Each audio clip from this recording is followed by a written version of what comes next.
Okay, well, Father, we just come now to you and ask Père, in nous Jesus' venons à name toi that you would direct et nous us demandons through au nom de this hour. Jésus que tu nous diriges. We ask you, Father, to bless the word in Bénis, Jesus' bénis la name. parole au Okay, nom du so Seigneur we're going Jésus-Christ. to Amen. talk about who are we. Aujourd'hui, nous allons parler de qui nous sommes. We are sons of Nous God. sommes enfants de Dieu.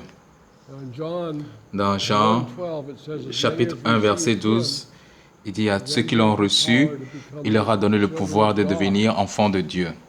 we're children of God.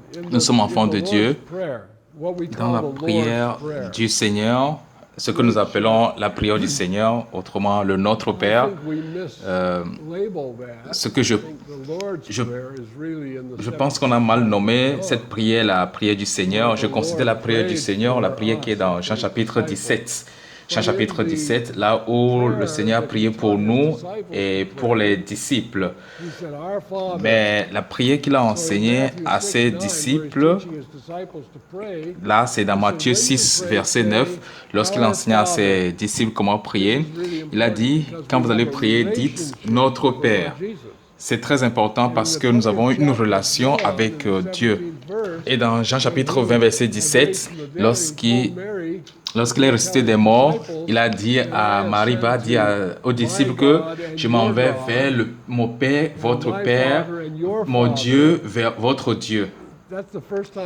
Donc il est en train de montrer que à travers son travail de rédemption, il a maintenant racheté, il nous a rachetés et a fait de nous, bon d'abord eux en ce moment-là, et après nous, il a fait de nous c'est les enfants du Père, donc son Père est devenu notre Père. Et nous sommes rachetés en devenant membres de son corps. Donc nous devenons héritiers de Dieu et héritiers communs de Christ. Donc, il y a l'expression traduite par le NIV, co-héritier, mais la première traduction dit héritier commun. Nous avons déjà discuté là-dessus, parce que vous connaissez la différence entre co-héritier et héritier commun, héritier joint. Héritier joint veut dire que les partenaires ont les obligations, les devoirs d'égalité.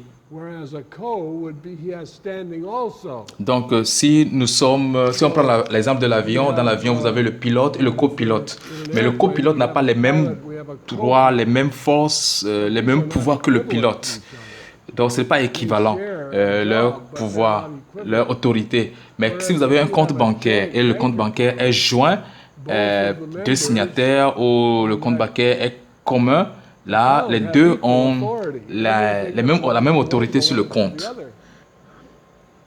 Donc, c'est ça aussi le problème de traduction avec le NIV qui parle de co-héritier alors que la traduction initiale parle d'héritier joint ou d'héritier commun. Donc, réalisez cela. Et donc, cette relation avec Jésus-Christ désormais avec le Père. Et il a dit dans Hébreu qu'il n'a pas honte de nous appeler frères. Donc, Jésus-Christ nous a donné cette relation, cette merveilleuse qualité de relation. Alors, pour pouvoir jouir de cette relation, il nous faut une révélation. Et dans Romains chapitre 8, verset 16 dit que l'Esprit lui-même rend témoignage à notre esprit que nous sommes enfants de Dieu. Donc, nous ne savons pas que nous sommes sauvés à partir de la récitation de quelqu'un d'autre. Quelqu'un d'autre dit, ok, répète après moi, répète une prière, et une fois que tu as répété cette prière, donc cette personne va te dire que bon, maintenant que tu as répété cette prière, tu es enfant de Dieu. Alors que toi-même, tu n'as rien écouté du Père. Mais celui qui vient véritablement à Christ, l'Esprit lui rend le témoignage. L'Esprit rend témoignage à son esprit qu'il est enfant de Dieu. Et donc, ça c'est une chose très importante dans notre relation. Donc, notre Père qui est aux cieux. Et donc, dans Éphésiens chapitre 2, versets 1 à 6 dit que nous qui étions autrefois morts dans nos péchés, nos transgressions, nous sommes maintenant assis avec lui dans les lieux célestes. dont Jésus-Christ est au ciel. Je me rappelle du moment où j'ai été sauvé. C'était un matin, c'était à 4h30, lorsque j'ai fait mon entrée en Christ. Je me souviens de comment j'étais en ce moment-là. Pour une première fois dans ma vie, j'avais une paix indicible, une paix merveilleuse. Je savais que quelque chose a changé dans ma vie. Et j'ai dit à mon frère que je crois que je suis sauvé. Et donc, j'étais en réalité dans sa chambre, mais moi qui n'étais pas sauvé, moi qui n'étais pas né de nouveau, pendant qu'il me prêchait, Christ est entré dans ma vie et subitement, je me suis assis. Subitement, je suis devenu un homme qui est au ciel, assis dans le lieu céleste. Mon corps était encore dans sa chambre, rien n'a changé, l'environnement, rien n'a changé. Mais il y a eu un changement en moi, il y a eu un transfert. Je me suis retrouvé dans le lieu céleste et je le savais. Pourquoi? Parce que l'Esprit a rendu témoignage à mon esprit que je suis sauvé. Ce n'est pas lui qui a essayé de me convaincre pour me rassurer que je suis sauvé, non. C'est l'Esprit qui a rendu témoignage à mon esprit que je suis sauvé. C'est vrai qu'il y avait encore beaucoup de choses à m'expliquer.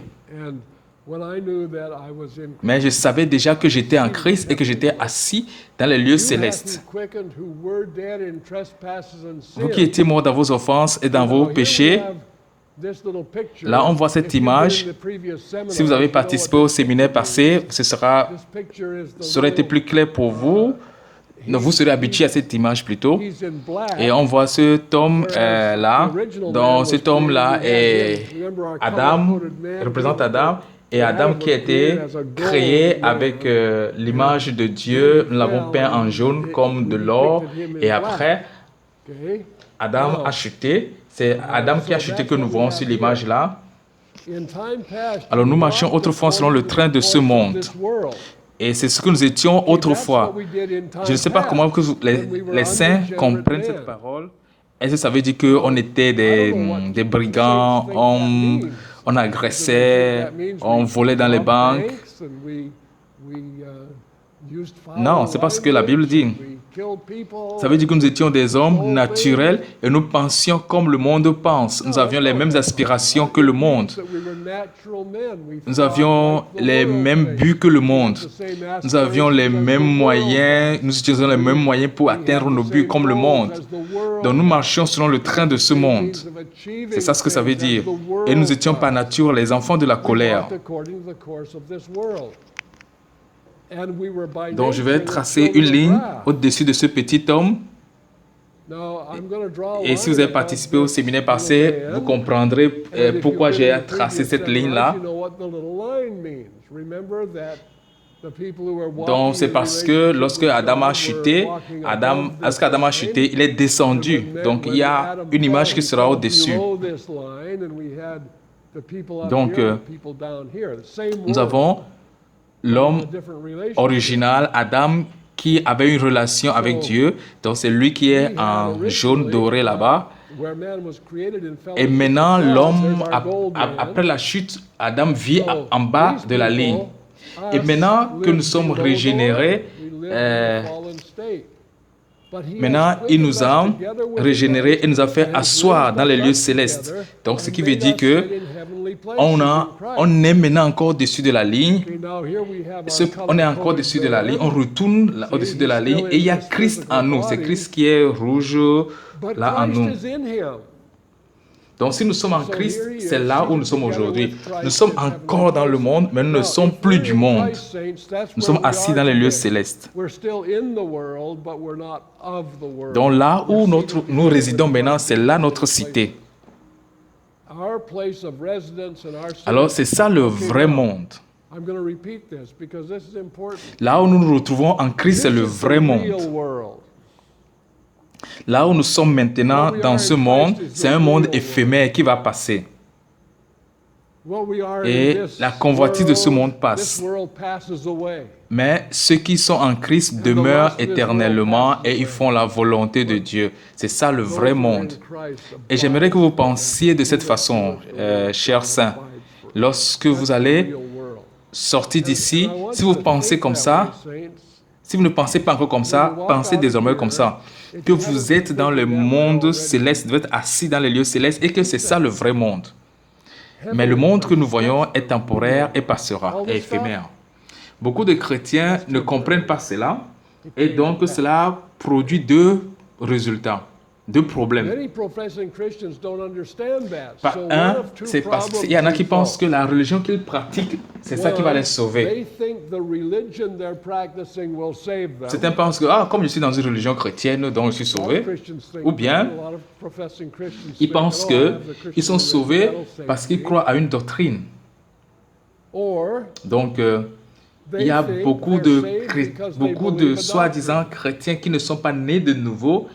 Ils croient à la doctrine biblique, mais ils ne croient pas en Jésus. Ils sont comme les gens du monde. Ils pensent que juste parce qu'ils croient à une doctrine biblique, ça veut dire qu'ils croient en Jésus. Mais ce n'est pas vrai. La première fois nous étions nés dans notre chair, nous étions nés dans la chair. Jean chapitre 3, verset 6. Tout le monde peut reconnaître sa date de naissance. La plupart des Américains connaissent leur date de naissance. C'est parce que nous célébrons nos anniversaires.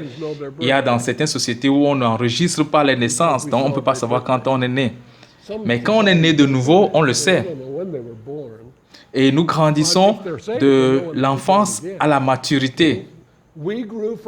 Et donc, quand on grandit, notre maturité montre en fond de qui nous sommes. Vous n'avez pas besoin de temps pour découvrir qu'un homme est sauvé ou n'est pas sauvé. Alors, probablement, vous ne voulez pas vous mettre à la position de juge, mais on observe bien les fruits. Vous n'avez pas besoin de parler longtemps avec quelqu'un avant de savoir s'il est religieux et qu'il n'est pas né de nouveau, n'est-ce pas? Même s'il dit beaucoup de bonnes choses, mais vous allez rapidement vous rendre compte que celui-ci, il n'a pas l'esprit de Christ. Donc après, nous sommes nés de nouveau. Et cette fois-ci, c'est par l'esprit. Et encore, nous grandissons de l'enfance à la maturité. Et donc, à partir de ce moment, sur le plan spirituel, les fruits de l'esprit vont se révéler. Donc, comment est-ce qu'on va dire que la nouvelle vie en Christ, la vie nouvelle en Christ sera moins vue, sera moins visible que la vie ancienne hors de Christ? Si le pécheur manifeste la vie d'un non sauvé, pourquoi est-ce que celui qui est sauvé ne va pas manifester la vie du sauvé? Ça, c'est une chose normale. Chaque moment de sa vie, chaque moment de la vie sera manifesté. Donc, lorsqu'on est mature, normalement, ça inclut la reproduction. Presque tout le monde que vous connaissez, une fois qu'ils grandissent, ils se reproduisent. Et donc, on sait que la personne va grandir et sera capable de se reproduire. Pourquoi ne pas espérer la même chose du né de nouveau? Un vrai disciple, on va voir encore comment reconnaître un vrai disciple. Ça, c'est de l'enseignement passé, mais c'est juste une révision. Le vrai disciple aime la parole, il aime les saints, il porte sa croix. Ça veut dire, pas ma volonté, mais que ta volonté soit faite, et il porte beaucoup de fruits. Ça, ce sont les indicateurs du vrai disciple. Et la dernière fois, nous avons décrit les différentes sortes de fruits. Et donc, il est né, il est sauvé à travers la foi, il est une nouvelle créature, et en tant que nouvelle créature, il devient un bon soldat. C'est quelque chose qu'on ne devait pas oublier, mais je crois qu'on l'a oublié. C'est que lorsque vous venez dans ce monde, vous venez en tant qu'une créature déchue. Et involontairement, vous êtes enrôlé dans l'armée du diable. Involontairement. Donc, vous participez activement. Vous participez activement à la guerre, au combat contre Jésus. Et donc, lorsque vous devenez une nouvelle créature, vous devenez automatiquement aussi soldat dans l'armée de Jésus, que vous soyez bon ou mauvais soldat, mais vous êtes soldat automatiquement. Donc, voilà les choses qu'on attend d'un croyant normal, un croyant sain, en bonne santé. Alors, préparez-vous pour le combat, parce que nous sommes des soldats dans l'armée de Christ. Et maintenant, regardons le combat. Le combat n'a pas changé, ça grandit seulement en intensité et Jésus-Christ est le chef, le commandant en chef. Et il est le contraire de nous. On a Jésus et Satan, Jésus est le chemin, il est le chemin, il est la vérité, il est la vie. Satan de l'autre côté, il est le chemin qui semble être droit. Est-ce que vous avez remarqué ça dans Proverbe qui dit « Il y a tel chemin qui semble droit aux yeux de l'homme, mais à la fin, c'est quoi? La mort. » Aux yeux du monde, il y a plusieurs chemins. Mais en Christ, il y a un seul chemin. Il est le chemin, il est la vérité, il est la vie. C'est très spécifique. Donc, Satan est le chemin qui semble droit et il est aussi le père du mensonge. Donc, il est le trompeur et il a aussi le pouvoir de la mort. La tromperie, c'est lorsque ce qui est faux, on essaie de le rendre vrai.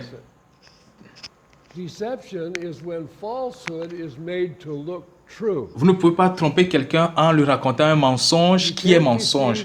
Vous allez lui raconter un mensonge qui semble être la vérité. Donc, c'est ça la tromperie. Donc, regardons le début de la guerre, du combat.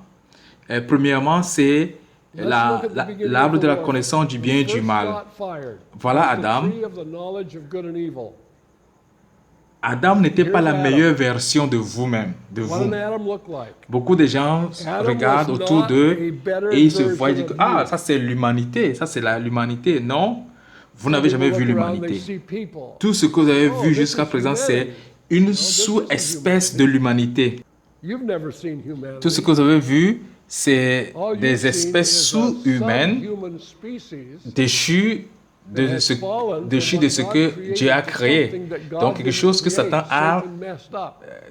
a dérangé.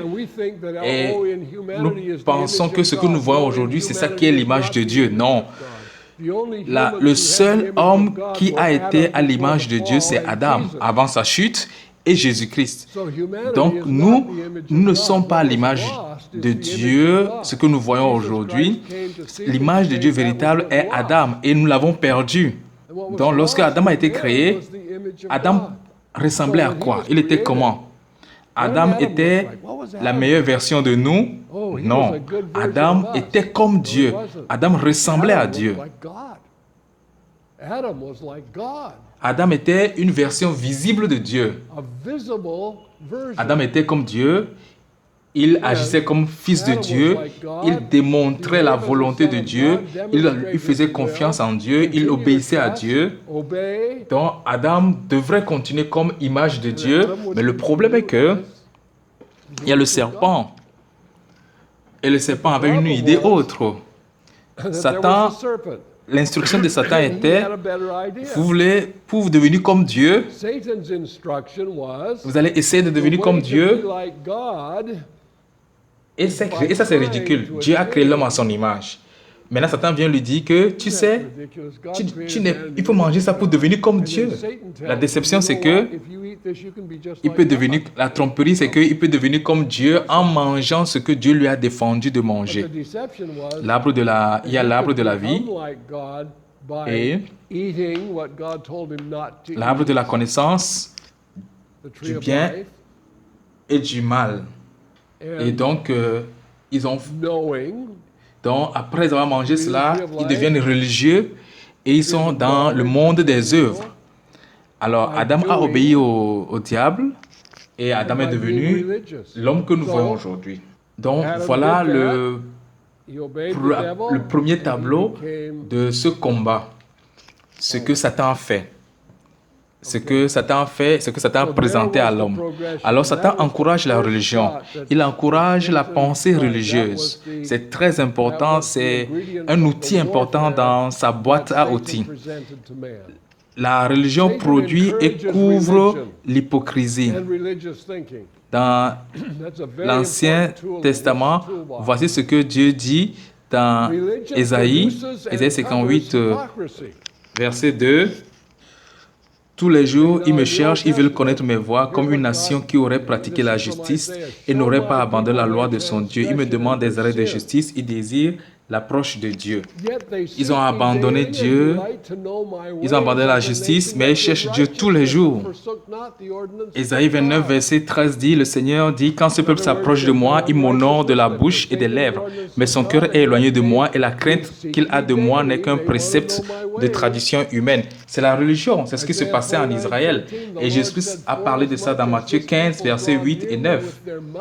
Il a dit, vous enseignez les commandements des hommes et vous mettez les commandements des hommes au-dessus des préceptes de Dieu. C'est ça qui se passait.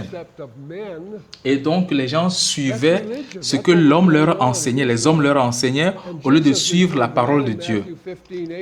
Dans Matthieu chapitre 7, verset 21, il a dit, ce n'est pas tous ceux qui me disent, Seigneur, qui entreront dans le royaume des cieux, mais seulement celui qui fait la volonté de mon Père qui est dans les cieux. Donc, comment pouvons-nous savoir qui est qui? Les saints font la volonté de Dieu. C'est très facile de parler de la volonté de Dieu. Mais ceux qui sont vraiment en Christ font la volonté de Dieu.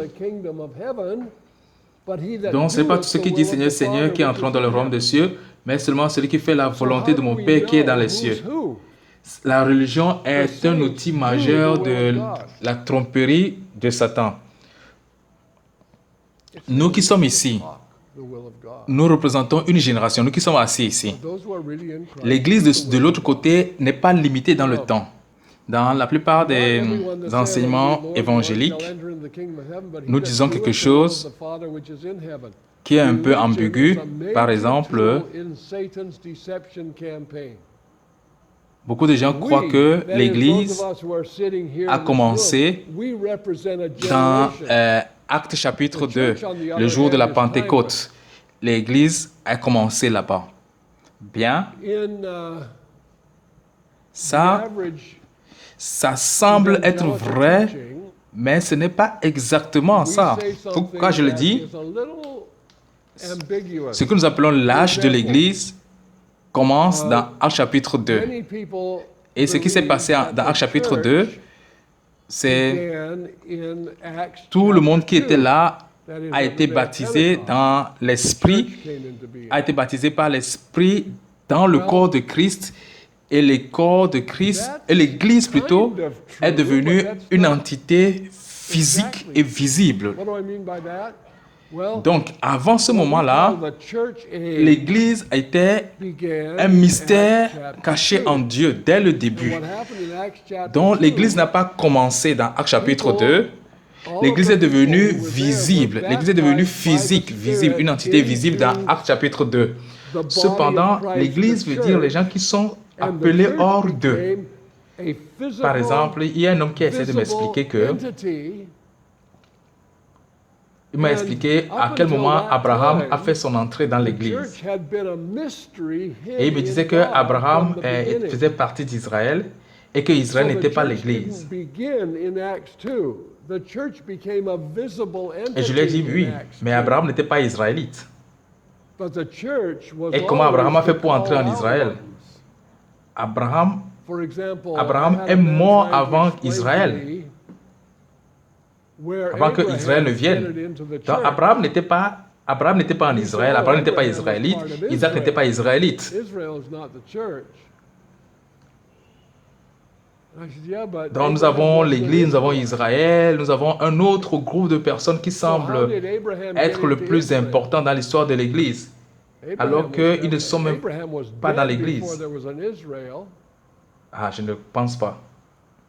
Donc, l'Église, c'est ceux qui sont appelés hors d'eux. Et cela se répand sur tout le temps, tous les âges. Et la Bible les appelle les justes. Et les justes sont une seule génération. Donc, aujourd'hui, nous sommes dans l'église avec Abraham, Isaac, Jacob et tous les saints d'Israël et tous les saints des païens et tout ça, tout ce monde de justes forme un. Et c'est vrai que cette église a été invisible pendant longtemps jusqu'à ce qu'on arrive à Actes chapitre 2 où l'église est devenue un corps, une entité visible. Alors, qui est cette église? Cette église, c'est tous ceux qui sont en Christ. Tous ceux qui sont en Christ. La tête est déjà au ciel avec le Père et sur la terre, il y a le corps qui est sur la terre. Et comment est-ce que la tête travaille? La tête plutôt travaille. La tête travaille à travers le corps. Donc aujourd'hui, nous faisons partie d'un corps merveilleux et quand nous sommes baptisés en entrant dans ce corps. Pour ce corps, nous devenons, par le Saint-Esprit, nous devenons enrôlés dans l'armée du Seigneur. Et nous sommes des soldats fidèles. Nous pouvons être des soldats fidèles ou pas, mais l'Église n'est pas limitée par le temps. Maintenant, la tête ne change pas, mais Satan essaie d'apporter un changement. Vous et moi, nous vivons dans le 21e siècle. Mais il y a eu l'Église dans le premier siècle. Il y a eu l'Église dans le deuxième siècle. Et je peux aller compter jusqu'à 20 fois. Maintenant, nous sommes dans le 21e siècle. Donc, depuis le 1er jusqu'au 21e siècle, Satan a toujours essayé de changer. La raison, c'est qu'il ne veut pas que l'Église fasse ce que Dieu veut qu'elle fasse. Donc, je vais poser cette question. Comment est-ce que vous déterminez ce qui est normal? Normalement, vous pensez que ce qui est normal, c'est ce que vous avez eu l'habitude de faire ou de discerner au cours de votre vie.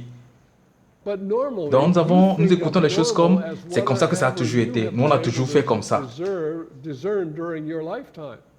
Le frère Richard McDaniel était la dernière fois en train de prêcher en route à l'extérieur. Il a rencontré un couple chrétien un couple chrétien qui avait l'air très pieux. Et donc, il discutait avec eux en leur parlant en leur disant que nous sommes dans les derniers jours. Et eux, ils étaient un peu choqués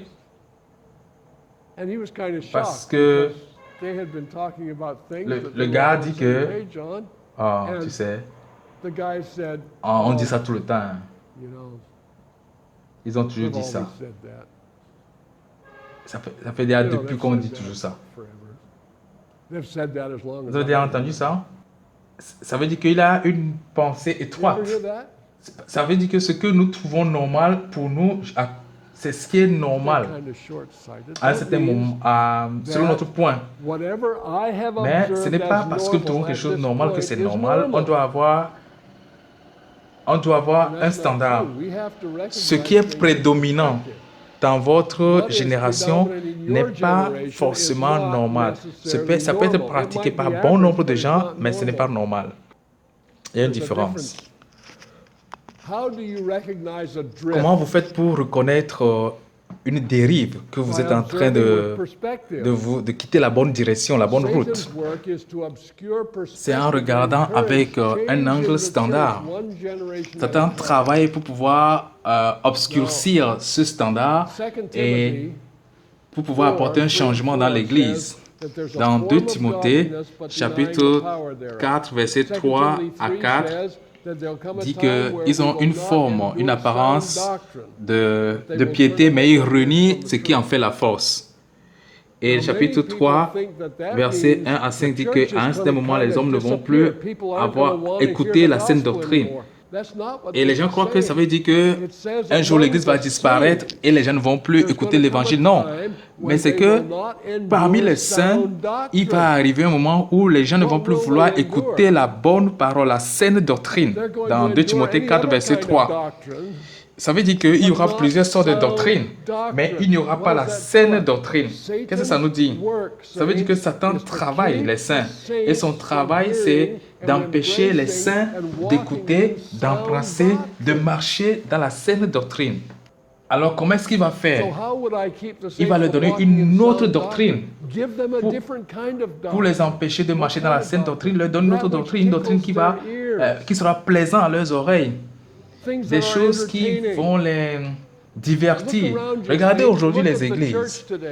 Qu'est-ce qui fait le point central de plusieurs églises aujourd'hui dans leurs réunions?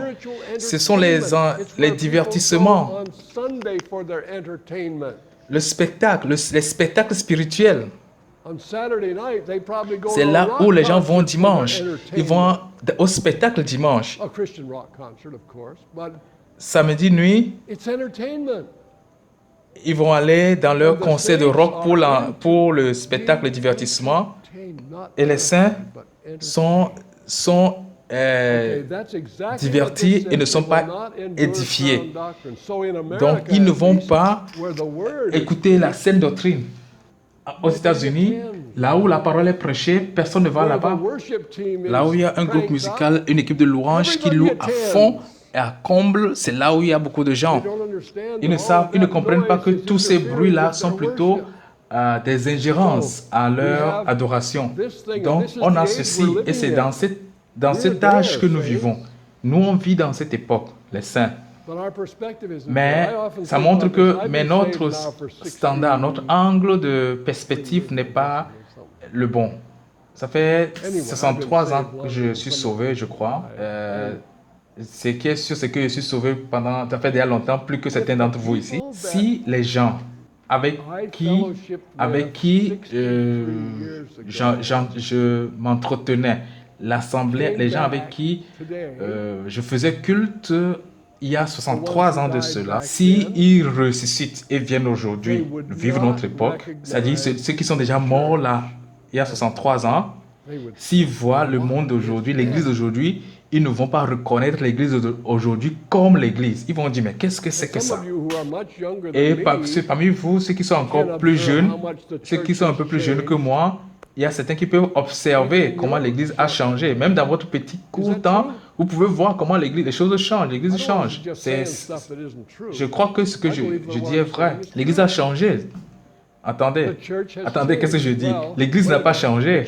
C'est plutôt nos pratiques religieuses que nous croyons être chrétiennes qui ont changé. Nos pratiques ont changé. Et il n'y a pas un endroit où il y a un grand changement que les États-Unis. C'est un pays qui, une fois, a porté l'évangile vers le monde. Mais aujourd'hui, ce même pays est en train d'envoyer un évangile perverti qui pollue l'Église partout dans le monde. Nous devons reconnaître, saints, que c'est l'époque où nous vivons. OK. J'aimerais vous montrer cette image. Regardez cette image.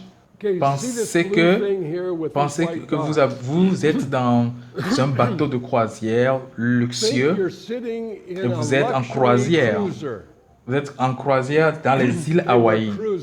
Et le bleu, c'est la peinture du mur du salon du bateau où vous êtes assis et vous regardez à partir de la fenêtre, vous regardez la plage de Oahu. Et donc, le bateau, on a jeté l'ancre, le bateau est sur place. Et après, le bateau a commencé à bouger. Et là où vous êtes assis, vous avez ces photos. Ces photos ces photos montrent des visages de quelqu'un qui est souriant. L'atmosphère est plaisante. Je n'ai pas encore été dans un bateau de croisière, mais les gens m'ont dit qu'il y a des buffets merveilleux, il y a des spectacles, il y a le divertissement, il y a tout ce qui est merveilleux là-bas. Mais tout ce qu'on m'a dit, c'est merveilleux. Donc, aussi longtemps que vous regardez le mur de votre bateau, à l'intérieur, le salon, rien ne change. Vous pourrez dire que depuis que je suis entré ici, tout est pareil, rien n'a changé. Maintenant, comment est-ce que je peux savoir que le bateau est en train de se déplacer? Ah, le bateau se déplace. Oh, comment je vais savoir? unless you're Aussi longtemps que je suis dans le bateau, je ne peux pas dire que nous partons à la dérive, que nous nous égarons. Mais quand je vais voir la plage qui est stable, je vais voir que nous nous éloignons. Et là, je peux dire que nous nous éloignons, nous allons à la dérive, nous entrons dans un désastre. Donc, on doit regarder avec la bonne perspective, avec l'angle standard. Est-ce que je vais voir l'église depuis que je suis entré à l'intérieur, c'est comme ça? Ou bien je dois regarder de l'extérieur avec un angle standard, cet angle qui est les Écritures, pour voir ce que Dieu dit, que c'est ce que Dieu dit qui est vrai. Si vous regardez juste là où l'église est aujourd'hui, depuis que vous êtes entré dedans, là où l'église est, vous n'allez rien voir. Vous devez regarder la plage. Vous devez regarder les choses qui sont stables, qui ne changent pas. Et maintenant, comparez la position de votre navire avec ce qui ne change pas, qui est stable. Et vous verrez si votre église et votre bateau est en train de partir à la dérive. Et ce qui ne change pas, c'est la parole. Comment est-ce que tout est fait dans l'église aujourd'hui, spécialement dans les églises évangéliques? Satan a déjà déconstruit le sens du péché en nous faisant voir le système du bien et du mal. Quand c'est bon, nous pensons que quand c'est bon, c'est bon. Quand c'est mauvais, ce n'est pas bon. Mais le péché n'a rien à faire avec le bien et le mal. Le péché, c'est est-ce que c'est la volonté de Dieu ou pas?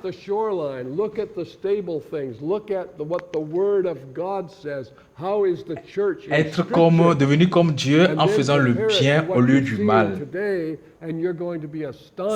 Cette mentalité définit le péché comme un comportement et non comme une nature.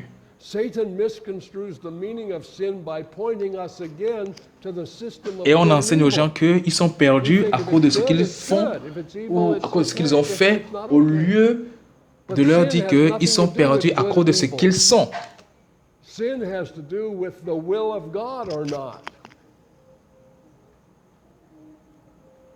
Sinon, ils vont croire qu'ils seront aussi sauvés par leurs œuvres, par ce qu'ils vont faire.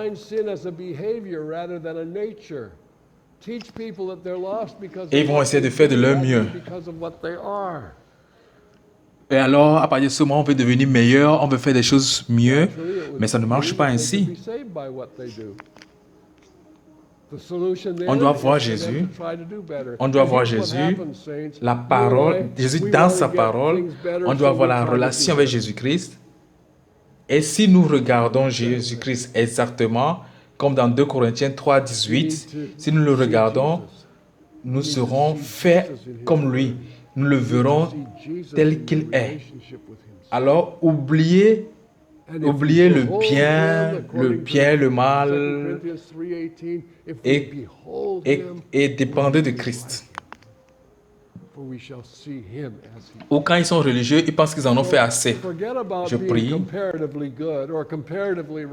Donc voilà la volonté de Dieu qui est sur les rails.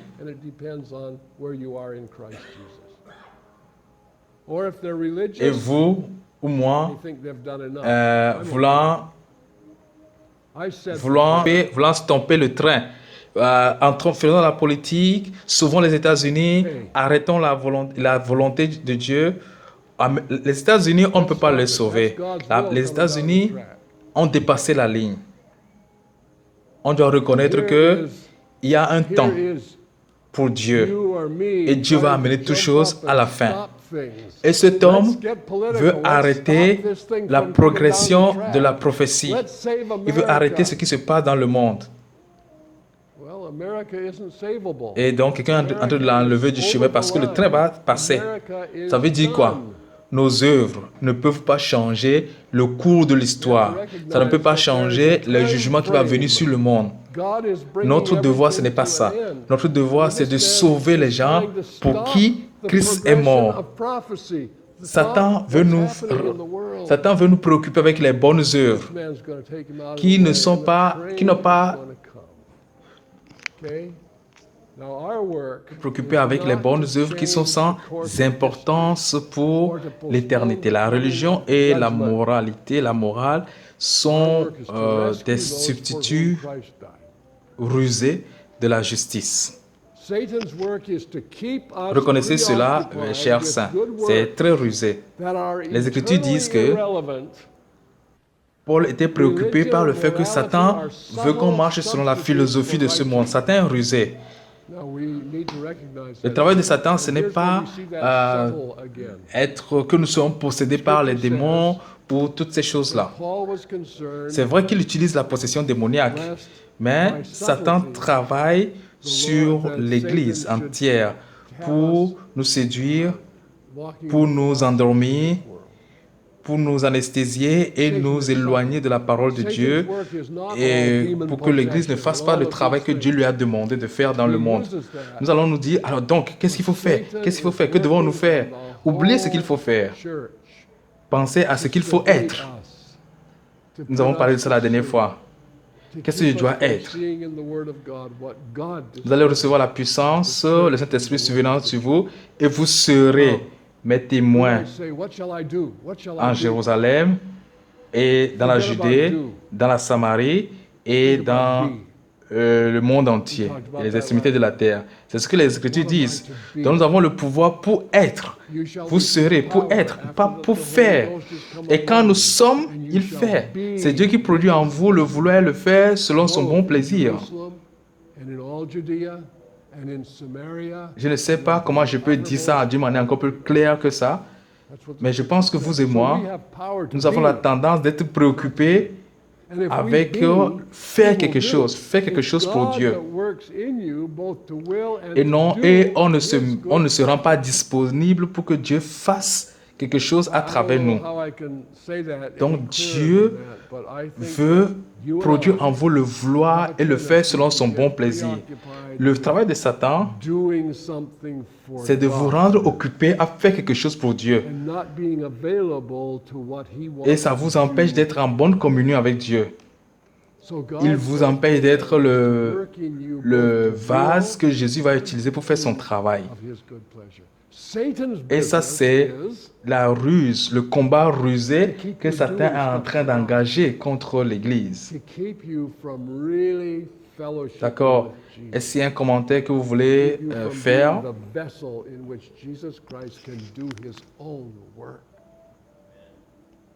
Bon, moi je ne dirais pas à un chrétien de faire ou de ne pas faire, mais je ne pense pas que faire la politique pour le chrétien crée une différence.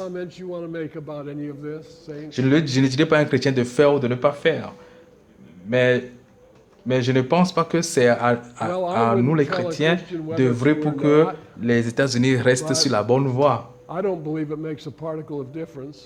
Parce que je ne pense même pas que les États-Unis sont restés sur la bonne voie autrefois. Donc,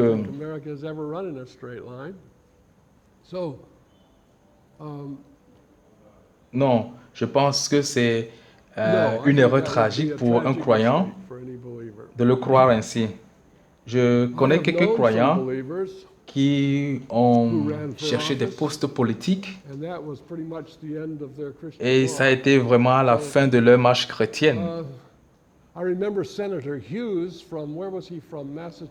Je me rappelle du sénateur Hughes. Il était de Massachusetts. Il était un sénateur qui a reçu le salut et il a pensé qu'il pouvait changer les choses. Mais finalement, il a abandonné le Sénat et il a dit qu'il n'y a aucun moyen pour lui d'être politicien et chrétien au même moment. Donc, il a abandonné le Sénat et il a prêché l'Évangile. Et je me rappelle quand je suis parti en Corée, les gens nous ont dit qu'on devrait aller à Séoul et prêcher l'Évangile sur les campus. Et alors que le Seigneur m'avait déjà instruit d'aller à Pohang, un petit village dans la côte Est et de prêcher l'évangile là-bas. Et donc, j'ai pesé cela avec beaucoup d'attention. Où est-ce qu'on doit aller pour porter plus de fruits? Et j'ai conclu disant que Jésus n'est pas allé dans l'université de Jérusalem pour prêcher. Il est parti dans l'endroit appelé Nazareth, en Galilée. Il n'a pas essayé de convertir les professeurs. Mais il est plutôt allé vers les pêcheurs. Et j'ai dit, ok. Ça, that's what we did. je pense que Jésus-Christ a eu la meilleure idée. Donc, I think c'est ce que nous about avions fait. changing the faces in Washington. Et je Well, we pense, did that once, remember? We et je voted pense que Reagan changer le in visage de back Washington, whenever we voted on a Reagan essayé ça in. une fois. He lasted Un jour, 8 years, on avait voté and our Reagan. country was in free fall when he Et- came in, and he et pulled the nose up a il a fait little 8 bit, ans, and it stalled, et and notre finally he was pays out, était and en we train continued our free fall. notre pays était en train de s'effondrer quand il est arrivé, et puis le pays a essayé de revenir un peu à la surface. I think the only Mais après, ça s'est solution we have- stabilisé, et puis le pays a encore tombé, et a continué à tomber. We don't need to change Donc, je the ne direction pense of pas the que ce country. soit vraiment une bonne solution. Country's already Je pense que la condemned. meilleure solution que nous avons, The c'est world Jésus. is condemned. I know that. Et nous n'avons pas We've watched besoin what de prophecy changer la fulfilling direction de itself. notre pays. What the Lord told Le me to pays do. est déjà Lord, condamné. what shall I do? Le monde Change the entier est country, condamné. change the country. Et je le sais. I can't remember Donc, nous the voyons verse that les says prophéties that. s'accomplir. So what do I Alors, remember? Seigneur, qu'est-ce que je I dois faire? remember, Seigneur, qu'est-ce que je dois faire? Est-ce que le Seigneur me dira, make change le pays, disciples change le of pays, all change le pays? nations, baptizing them in the name of the Father and of Je ne the peux Son pas me and souvenir of the d'un Holy verset qui Ghost. dit ça. Teaching Alors, je me souviens them to plutôt de quoi? observe all things whatsoever Allez I have commanded et faites des you, and disciples lo, I de am toutes with les you nations, always, les even baptisant unto the end au nom of du the Père, age. du Fils et du Oh, the age is going Saint-Esprit, to end. leur enseignant à observer tout ce que tout ce que je vous ai enseigné. Et voici, je suis avec vous jusqu'à la fin. And saints, Donc, ça veut dire qu'il y aura la fin. preach the gospel Oui. in heaven. You won't need to. Et ceux qui seront rachetés Right now, that's what we're here for. seront rachetés We're jusqu'à la here fin. to proclaim Christ. Et alors, alors les chers saints, Jesus never changed the nous Roman n'allons- Empire. vous n'allez pas Jesus prêcher never l'évangile kicked au the ciel. Romans out of Jerusalem. Vous n'aurez Jesus pas never besoin. did any of those things. Mais He didn't maintenant, even change the nous sommes là pour ça. Pharisees. Nous sommes là pour proclamer Christ, pour manifester Christ. Father. Jésus n'a jamais changé l'Empire romain. Il n'a jamais chassé les Romains de Jérusalem. And those who Jésus n'a jamais fait ces choses-là. went with Il n'a même pas changé les pharisiens. So, Il a we know juste what our manifesté job is. son It's real Père. simple, and we keep trying to do Et ceux qui something l'ont different. reçu, il leur a donné le pouvoir de devenir enfants de Dieu. Well, Et ceux qui l'ont rejeté stop talking. You're supposed to be talking now. You sont got allés avec le système. before we quit. Donc, nous connaissons notre travail. C'est simple. Nous essayons souvent de faire des choses différentes, mais de ce que Dieu nous demande de faire. Mais je dois cesser de parler. C'est votre tour. C'est vous qui devez parler. Vous avez encore quelques minutes.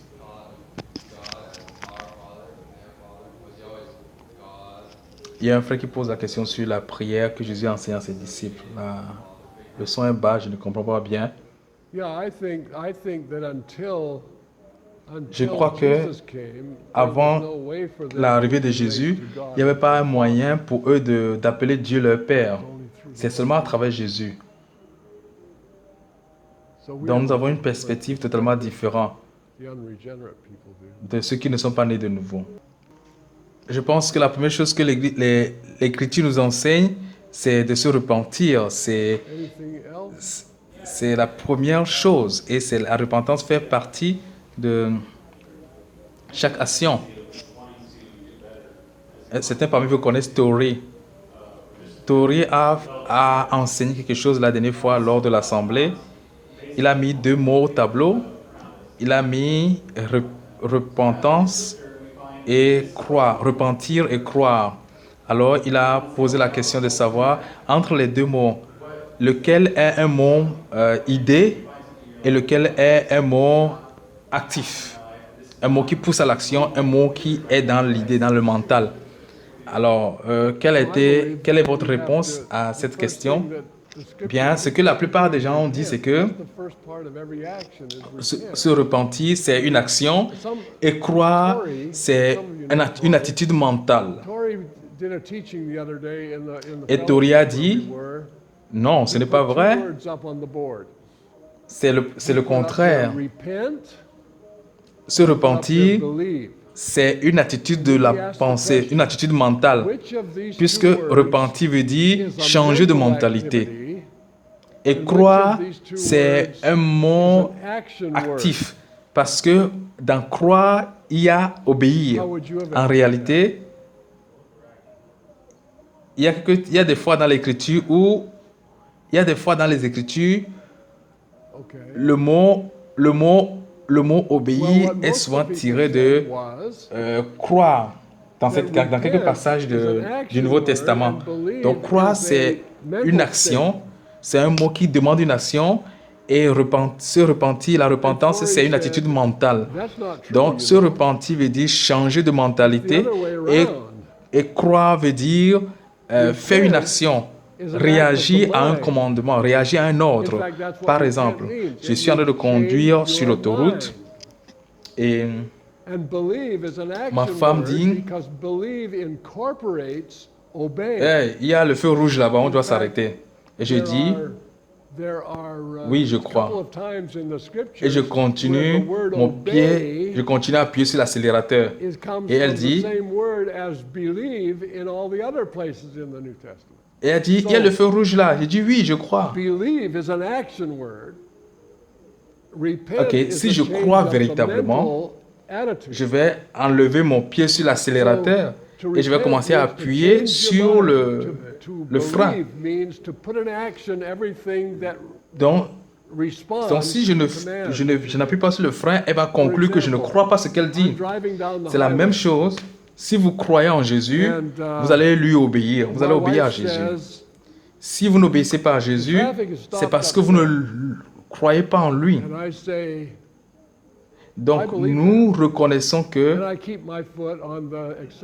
Satan nous trompe. Satan prend la vraie doctrine, lui donne un nouveau sens et vous donne cela et vous appliquez. Et vous dites, et vous direz que j'obéis à la parole, alors que vous obéissez à la tromperie, à la déception. Et c'est très important pour nous. Nous devons faire attention à ce que Dieu dit. Et si nous ne faisons pas attention à ce que Dieu dit, si l'ordre de Dieu ne reçoit pas une réponse de mon côté, ça veut dire que je ne crois pas. Mais si je crois, la première chose que je vais faire, c'est me repentir. Ça veut dire que je vais changer de mentalité. Satan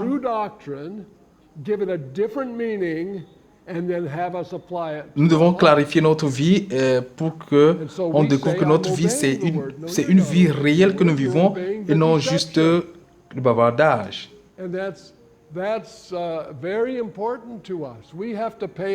c'est la même chose dans notre situation politique.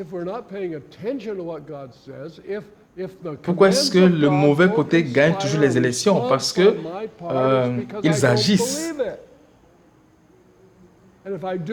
Et pourquoi est-ce que l'autre côté perd les élections? Parce qu'ils ne font que parler. C'est vrai qu'il y a plusieurs autres raisons derrière tout ça. Et puis il y a aussi la volonté de Dieu, le programme de Dieu. Il y a ça aussi. Mais je parle actuellement en tant qu'une personne naturelle. Donc, nous devons reconnaître ces choses. Un frère pose la question, s'il y a des portions de la parole donc, qui ne demandent pas notre obéissance. Oui, il y a des choses que on n'a pas, qui ne demandent pas l'obéissance, qui demandent plutôt qu'on les reconnaisse, qu'on ne peut pas obéir, qu'on doit reconnaître.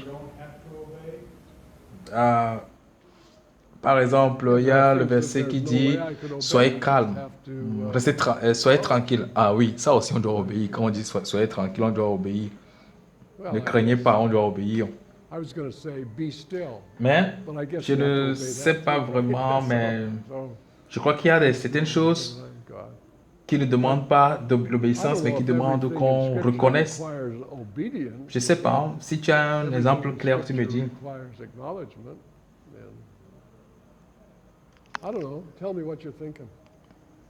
Bon, je ne suis pas ce que le frère est en train de dire là. Le son est très bas.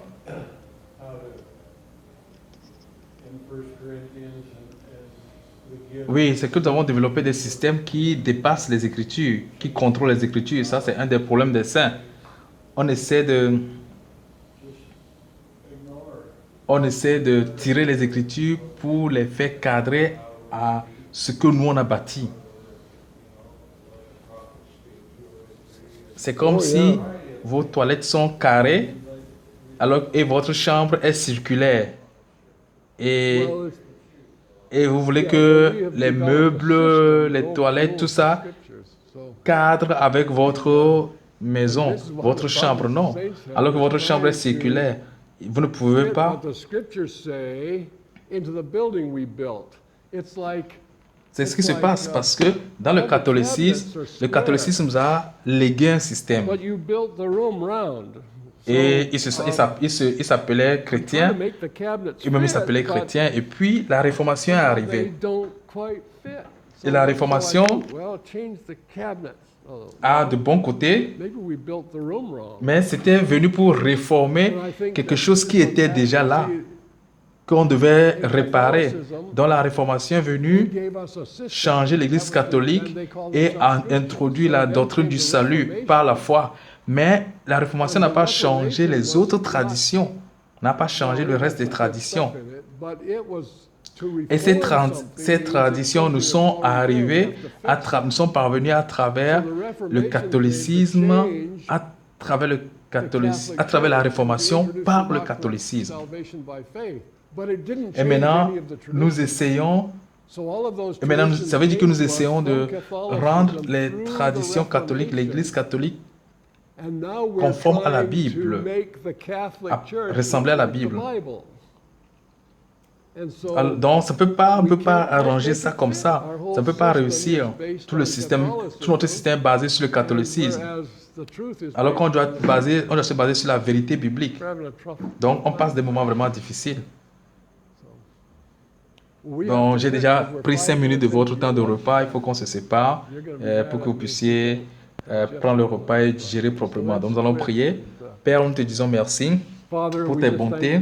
Nous demandons que tu bénisses le reste de la journée, et spécialement les conversations que nous aurons autour de la table et le repas que nous allons manger. Sois glorifié à travers tout. J'ai prié le Seigneur Jésus-Christ. Amen.